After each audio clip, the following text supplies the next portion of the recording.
सबसे पहले मेरे सभी बड़े भाइयों को, बहनों को और मेरी कौम के किसान भाइयों को मेरी हाथ जोड़ के राम राम। मैं इस वीडियो के माध्यम से आप लोगों को जो केंद्र सरकार ने हमारे लिए कृषि कानून बनाए हैं उनके बारे में कुछ बताना चाहता हूँ। मैं सबसे पहले शुरुआत करता हूँ पहले कानून से। पहला कानून सुनिए, एसेंशियल कमोडिटीज एक्ट 2020। इसका मतलब क्या होता है? जरूरी वस्तुओं का भंडारण। जरूरी वस्तुओं का भंडारण मतलब कि हम अपने अनाज को, जिसे हम खाते हैं, खाने वाली सारी चीज़ें जैसे गेहूँ है, बाजरा है, मक्का है, चावल है, दाल है, तेल है, इन सब सामान को हम भंडारण कर सकते हैं। इसका सीधे सीधे शब्दों में कहना ये है कि केंद्र सरकार ने हमारे लिए कानून बना दिया है। तो आप मुझे एक बात बताइए कि भाई किस किसान के पास इतनी जगह है कि वो अपने अनाज को महीने, 2 महीने, 4 महीने, 6 महीने, साल भर तक रख सकता है?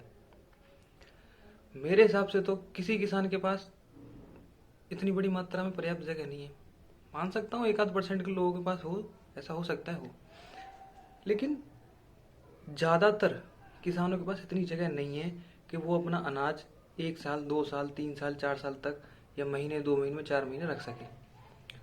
अच्छा, किसानों का बस एक ही चीज़ होती है कि उसकी फसल खेत में से निकली, चाहे वो गेहूँ हो, बाजरा हो, मक्का हो, धान हो, जो भी हो, उसके दिमाग में बस एक ही फंडा चलता है कि भाई मेरी फसल निकले, इसको जल्दी से जल्दी मंडी ले जाऊं, इसका मुझे अच्छा दाम मिले और वो पैसे मुझे तुरंत मिले। उसका बस इतना सा सीधा सीधा फंडा होता है और कोई उसके दिमाग में चीज़ नहीं होती। उसको पैसे की ज़रूरत होती है क्योंकि वो कर्जे में डूबा पहले से होता है, क्योंकि उसने खाद लगाया, उस खेती में बीज लगाया है और भी बहुत सी कीटनाशक दवाइयाँ होती हैं जो वो लगाता है। तो इस कानून का किसान से क्या मतलब है? कुछ लोग बोलते हैं कि इस मतलब है, तो वो मुझे समझा दे कि इस कानून का किसानों से क्या मतलब है। अच्छा, किसानों से इसका कोई मतलब नहीं। अब इसका फ़ायदा किसको होता है मैं बताता हूँ।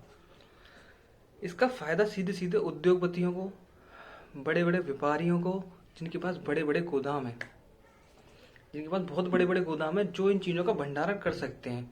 और इसका कानून सरकार ने बना दिया कि भंडारण की छूट है, आप कितना भी भंडारण कर सकते हैं। इसका नुकसान कितना बड़ा होगा आने वाले टाइम में, आप सोचिए। किसान के लिए तो ये कानून है ही नहीं। अब मैं बताता हूँ आपको, एग्जाम्पल देके बताता हूँ, उदाहरण देके, कि अभी आपने देखा होगा कि प्याज के रेट बढ़ जाते हैं। 60 रुपये किलो, 70 रुपये किलो, 80 रुपये किलो प्याज के रेट बढ़ जाते हैं। आखिर आपने सोचा है कि प्याज के रेट बढ़ते क्यों हैं? ये प्याज के रेट बढ़ते ही इसलिए हैं कि बड़े बड़े व्यापारी वहाँ बैठ के इन प्याज की जमाखोरी या जो भी चीज़ें हैं इनकी जमाखोरी करके बैठ जाते हैं, उनको निकालते नहीं है। अब क्या होता है, मार्केट से प्याज गायब हो जाती है, उसकी डिमांड बढ़ती है। तो वो लोग क्या करते हैं, जब मार्केट से प्याज गायब हो जाती है तो उसको धीरे धीरे निकालते हैं, उसकी प्राइस हाई करके, मतलब रेट बढ़ा के। उसकी मार किस पे पड़ती है? आम जनता पे। तो ये कानून किसानों के लिए कानून तो है ही नहीं, ये आम जनता पे भी इसकी बहुत बड़ी मार पड़ती है। अभी तो आपके ऊपर प्याज की मार पड़ती है। अच्छा, दूसरा एग्जांपल मैं बताता हूँ आपको। आलू ले लो। जैसे आलू आपने 40-45 रुपये किलो अभी खरीदा होगा, तो किसान के पास जो आलू था वो 15 से 20 रुपये किलो उसने स्टॉक अपना खाली कर दिया था, जो भी उसके कोल्ड स्टोर में था या घर पे था उसने बेच दिया था। वही आलू उसको 40 से 45 रुपये करीब खरीदना पड़ा। तो इसका असर किसके ऊपर पड़ा? आपने भी खरीदा था आलू, मैंने भी खरीदा था। सोचने वाली बात है ना। तो अभी इस कानून से पहले हमें इतनी परेशानियों का सामना करना पड़ता है, तो आने वाले टाइम में सरकार ने ये हमारे लिए कानून ही बना दिया, एसेंशियल कमोडिटीज एक्ट। जरूरी वस्तुओं का भंडारण। भंडारण करेगा कौन करेगा? व्यापारी भंडारण करेंगे। इसका सीधा सीधा असर किसके ऊपर पड़ेगा? आम जनता के ऊपर।